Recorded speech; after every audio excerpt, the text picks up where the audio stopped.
গত ২৬ নভেম্বর টোকিওতে অবস্থিত চীনের দূতাবাসে ইতিহাস স্মরণ ও শান্তিরক্ষা শীর্ষক এক সভায় গবেষকরা বলেন, জাপানের পাঠ্য বইগুলোতে চীনের ওপর বর্বরতা এবং যুদ্ধাপরাধের তথ্যগুলো সরিয়ে ফেলা হচ্ছে। জাপানের পাঠ্য বইগুলো সঠিক ইতিহাস প্রতিফলিত করছে না উল্লেখ করে গবেষকরা বলেন, এর ফলে সঠিক ইতিহাস থেকে বঞ্চিত হবে নতুন প্রজন্ম।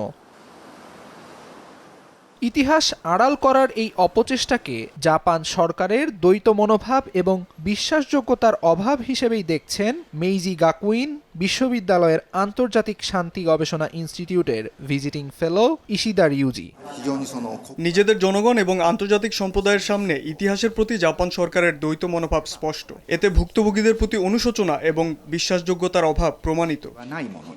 পাঠ্য বই থেকে ইতিহাস আড়াল করলেও সঠিক তথ্য দিয়ে শিক্ষার্থীদের প্রকৃত ইতিহাস জানানোর চেষ্টা করে যাচ্ছেন বলে দাবি জাপানি শিক্ষকদের। কিন্তু পাঠ্য বই থেকে সঠিক ইতিহাস সরানো হলে নতুন প্রজন্ম সঠিক ইতিহাস থেকে বঞ্চিত হবেন বলে মনে করেন গবেষকরা।